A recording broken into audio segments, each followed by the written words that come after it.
On our planet, there seems to be an infinite number of beautiful places one can visit, with an equal number of spectacular things to admire. It requires nothing more than a curiosity to observe what is all around you. The miracle of nature manifests in countless ways, from breathtaking vistas to the simple movements of a common heifer. The purpose of this program is to present you with the extraordinary diversity of our miraculous blue planet so that you can discover these things for yourself. Today, in search of more miracles of nature, we shall discover Bolivia. Bolivia is a country of countless fascinating natural sights. We will begin on the high plateau of Altiplano, stopping by the world's largest salt lake. Later, we will descend a few thousand meters using the Road of Death, indeed, the world's most dangerous road to the Los Yungas province. Here we shall encounter coca, a plant that is cherished by the natives despite its unflattering reputation the world over. We will round up today's journey on the shores of Lake Titicaca, the highest navigable lake in the world.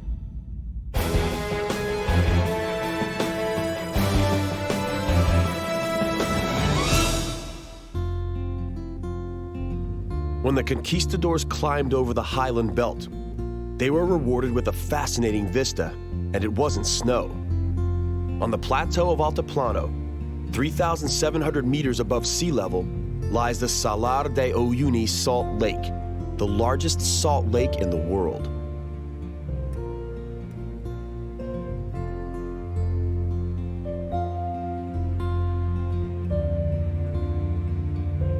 The quaternary lake of Bolivian evaporated almost entirely, leaving behind a salt lake with a surface area of 10,500 square kilometers. The surface area of this fascinating white plain is so large that it's visible by naked eye from outer space.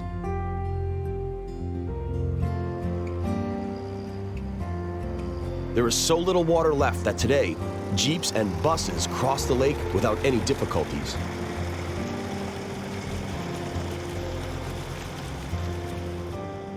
Salar is a bottomless source of salt for Bolivia. At today's rate of output, some 25,000 tons of salt per year, Salar could remain operational for another 400 years. All that needs to be done is sweep the salt into mounds and transport it.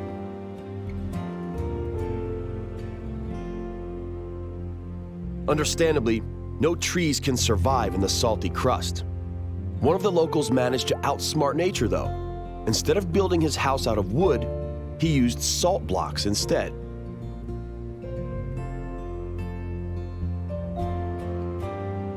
The straight horizon of Salar is disrupted by a single island, Isla Incahuasi. The only plants on Salar are ancient cacti, some of which grow as tall as 10 meters.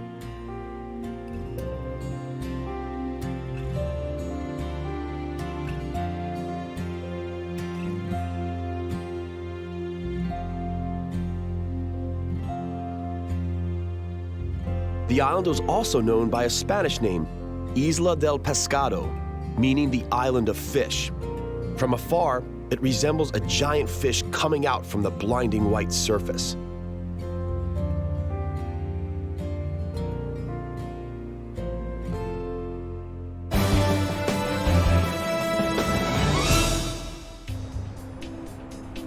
Some 200 kilometers northwest of Salar lies Potosí, one of Bolivia's loveliest cities. It was established by the Spaniards in 1545, shortly after a shepherd discovered a silver source nearby. Potosí lies at an incredible height of more than 4,000 meters above sea level. Even so, it was once South America's largest and most prosperous city.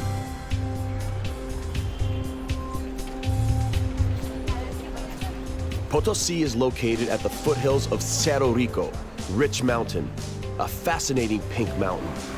It is said that the ancient Incas knew of the huge amounts of silver hiding beneath here, but it was the Spaniards who began its extraction in the 16th century.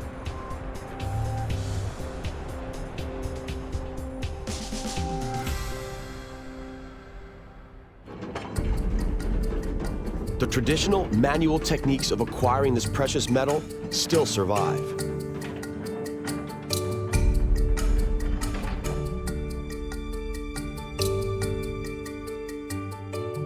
Each shaft has a strange scarecrow placed on every level. This is El Tío, meaning uncle, who represents the embodiment of evil. The miners stop by El Tío before each shift and offer cigarettes, alcohol, and some dried coca leaves as sacrifice. As strange as it may seem, worshipping El Tío is probably not a traditional Indian ritual. Apparently, it was the Spaniards who placed El Tío into the shafts to scare the superstitious Indians employed in the mines.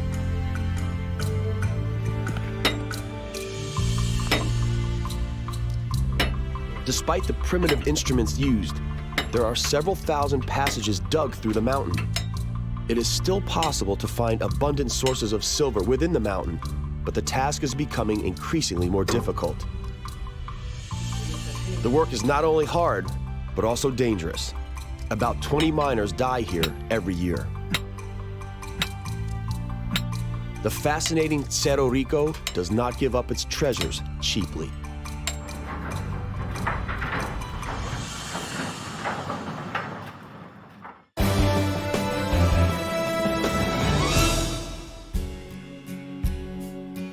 The Altiplano Plateau is sparsely populated due to its incredible altitude, but also because very few domestic animals can be reared at this height. The families of settlers living on the plateau breed llama guanaco. It is an even-toed animal with a very peculiar gait. It's an ambler, meaning that it walks using both left legs at a time, followed by both right legs. It is a stunning and noble animal.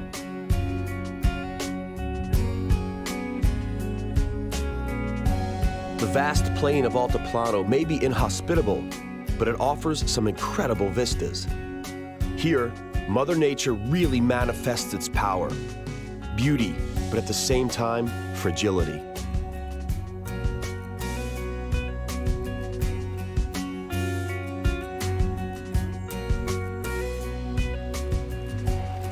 There is also a limited water supply, and so the locals do their washing the old way, by the stream. The water is apparently so soft that it washes better than any machine. The whole family takes part.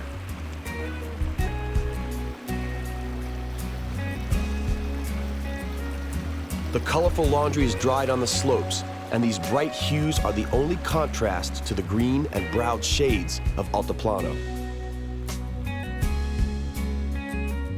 On the endless, peaceful plains of Altiplano, time flows slowly. The llamas graze calmly on dry tufts of grass.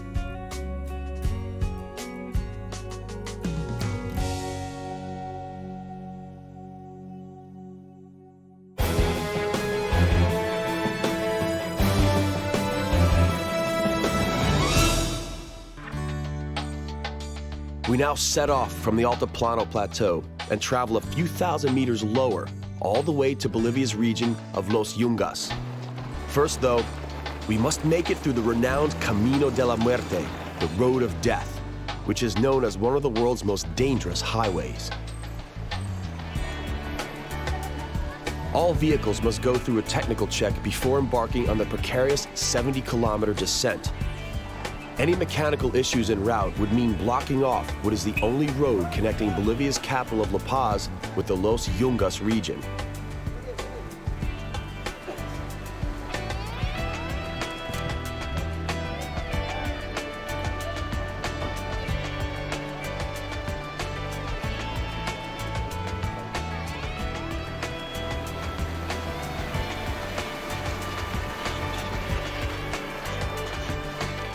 The sign informs us that on the short stretch of Camino de la Muerte, only 3 people died this year. In comparison to the previous years, this is a considerable improvement. The government has invested heavily into the reconstruction of the road's most dangerous segment. It was widened into 2 lanes, the surface was redone using tarmac, and the ever-present waterfalls were diverted below the road. Thus, ironically, this road is now probably the most modern piece of infrastructure in the whole of Bolivia. Among the overgrown cliffs, the rivers meander like the roads, bringing water into the valleys. From this viewpoint, the buses look like toys among the majestic mountains.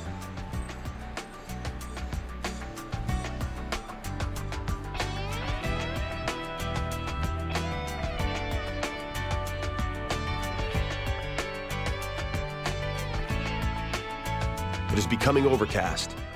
Rain and fog are commonplace and are a further nuisance to regular travelers. The climate is slowly changing with the decreasing altitude. The temperature as well as the humidity increase as we approach the rainforest of the Los Yungas province. Fauna and flora indicate that the northernmost part of Bolivia lies in the tropics, and so a part of the Amazonian jungle is slowly appearing. One may come across the green-winged macaw or the Macau parrot only a few kilometers from here.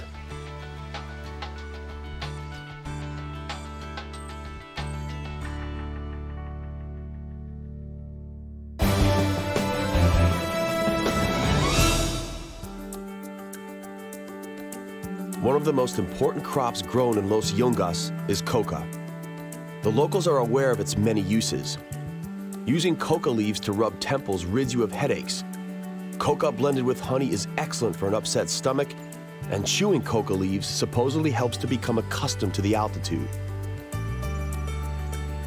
Bolivia is one of the few countries where growing coca is legal. The bushes are about half a meter in height, are grown on neat little plots, and have shiny green leaves.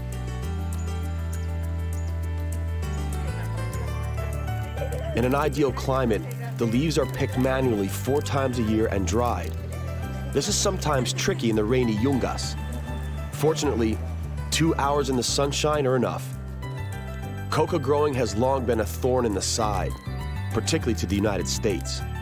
A white crystalline powder, cocaine, manufactured from coca leaves in secret laboratories in the jungle, often makes it to the U.S. market.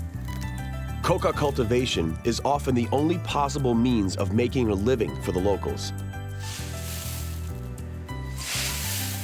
A sack of dried coca leaves is worth $40, but each sack produced employs 12 people, which is a testimony to just how low the standard of living is here.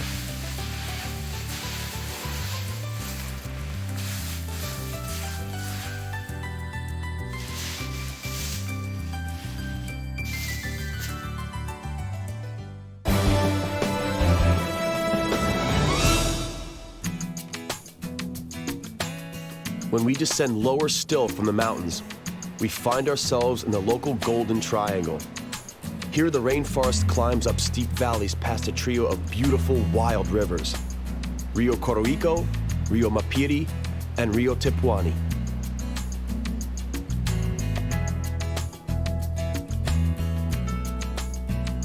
The prevailing temperature is around 35 degrees Celsius in the shade, and the surrounding wetlands are an ideal habitat for never-ending swarms of mosquitoes. Coca is sometimes referred to as green gold in Bolivia, but regular gold is also found here. The local gold diggers live in temporary shelters and employ primitive techniques to pan for the mineral in streams diverted into artificial waterfalls.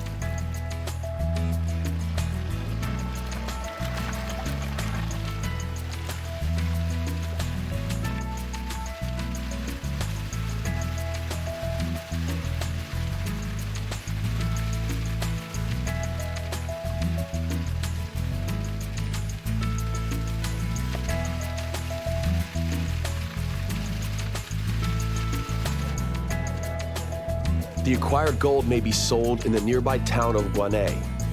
As in the case of coca, the price here is not high. Bolivian gold doesn't sell particularly well internationally.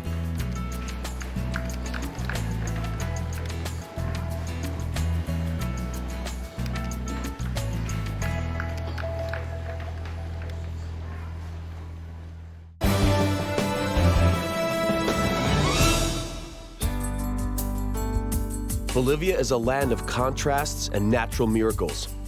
We shall end today's adventures on the shores of the renowned Lake Titicaca, which lies back on the Altiplano plateau at an altitude of almost 4,000 meters above sea level. The immense lake has a surface area of 58,000 square meters and is also the world's highest navigable lake. At the Taquina Strait, the lake's narrowest part, it measures less than a kilometer.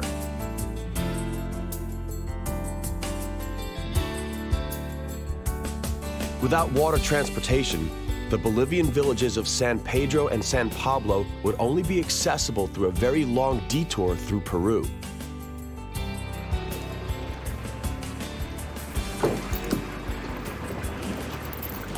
pontoon-style ferry boats do not look particularly safe, but are stable. The weight is distributed on the whole surface, and so the journey is surprisingly calm despite the unfavorable weather conditions.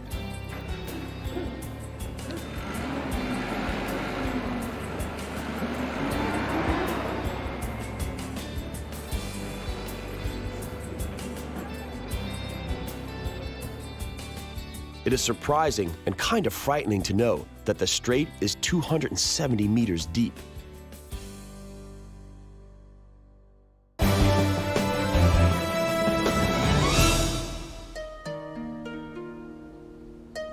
The famous island, Isla del Sol, lies in the middle of the lake. According to legend, the island is revered as the birthplace of the very first Incas, Manco Capac and his sisters Mama and Otzlo.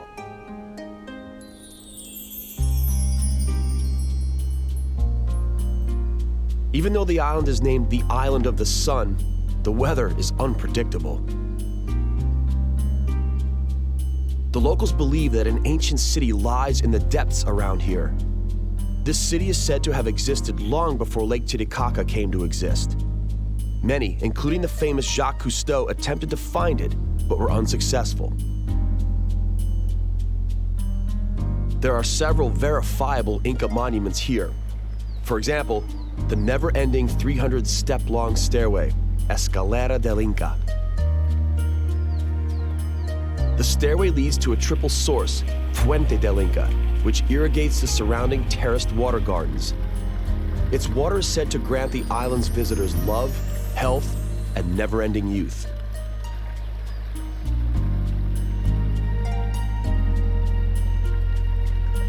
Ruins of the Pilcocaína Temple, two-story buildings with trapezoid windows and alcoves, lie 2 kilometers further.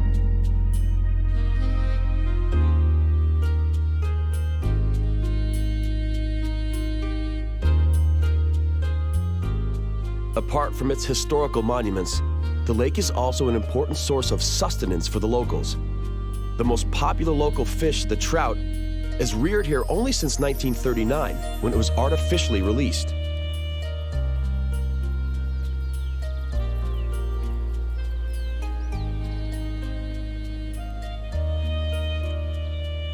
Apart from the many fishermen, most of the local people work in agriculture. Heavy labor on the fields with little or no mechanization is not always rewarded with a good harvest.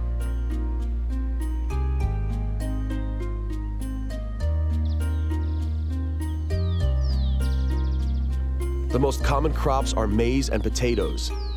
The area around Lake Titicaca is believed by some to be the cradle of these crops.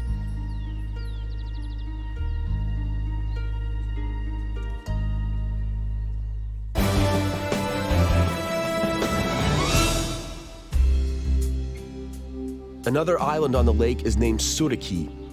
Suriki is the home of the famous reed boats. No one knows if reed boat making is also a tradition inherited from the Incas or whether it is even older. The traditional technique of building boats out of reeds is now being replaced by planks and nails.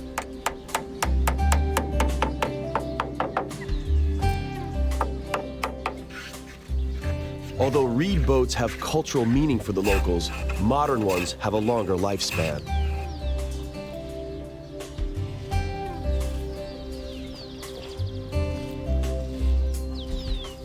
There is only one last workshop left on the island that specializes in building these classical reed boats.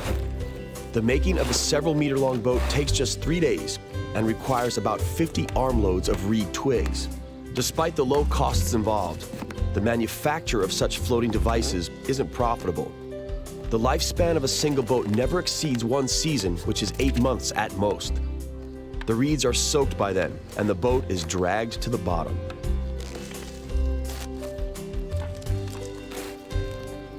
Regardless, this workshop was handpicked in 1970 by the famous Norwegian voyager Thor Heyerdahl to help him construct the vessel Ra II. He used it during his ambitious expedition from Morocco to the Caribbean island of Barbados.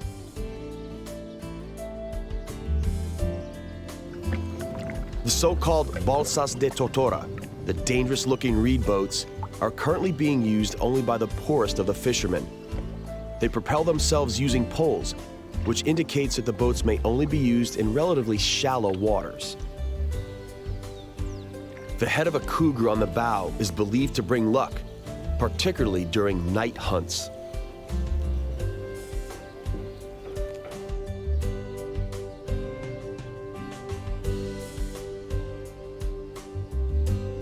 On an open plain, some 20 kilometers from the lake, there is an obvious hill. Here, archaeologists are currently uncovering the foundations of a mysterious Akapana pyramid, which was an ancient observatory. The elevated rectangular platform, Kala Sasaya, which stands for Standing Stones, used to be a burial ground.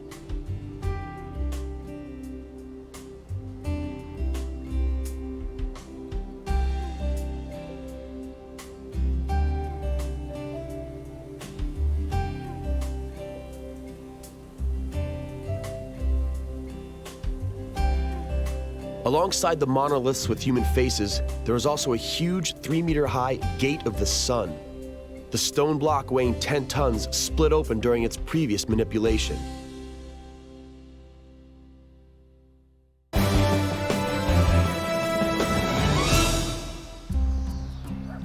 Copacabana is not just a world-renowned beach in Rio de Janeiro, but also the name of a town nestled between two steep slopes which form a natural gateway to Lake Titicaca. Cotacauana, in other words, I see a lake, was a sentence uttered by a now forgotten Inca when he first stood here.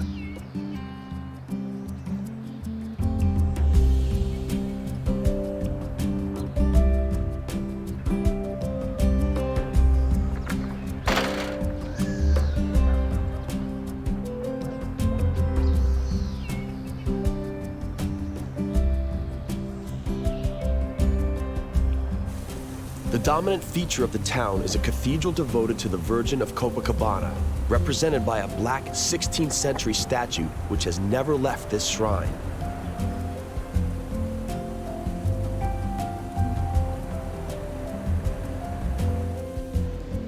The patron of the whole of Bolivia rests in a dignified booth built by the Spaniards in 1620. Even so, the cathedral cannot be denied its Moorish style.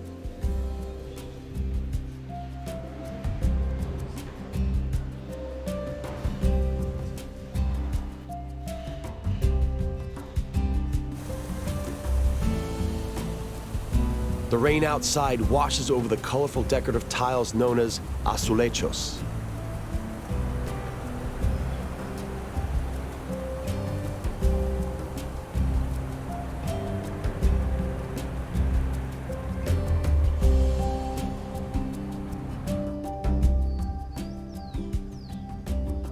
We end today's voyage in search of Bolivia's miracles of nature here, gazing at the mysterious and enchanting surface of Lake Titicaca. Here, as much as anywhere else, the natural world and human culture combine to form a breathtaking vision.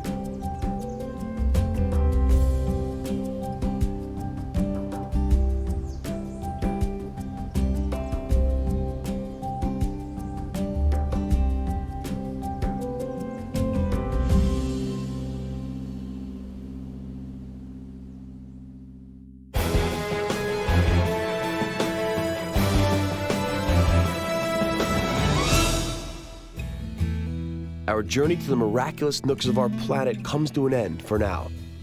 On the next exploration of our compelling and bountiful planet Earth, we travel to Africa, where we are in for a treat, a Zambian safari. Later, we'll head northward to Kurzem in Latvia. Here we will get to admire Europe's widest waterfall and some nearly extinct animals. An 8,000-year-old tradition of wine growing implies that Georgia is indeed the promised land of wine. In Georgia's Kakheti and Svaneti regions, we'll get to admire above all the beauty of rough mountains. That's all right here on Miracles of Nature. We hope you'll join us.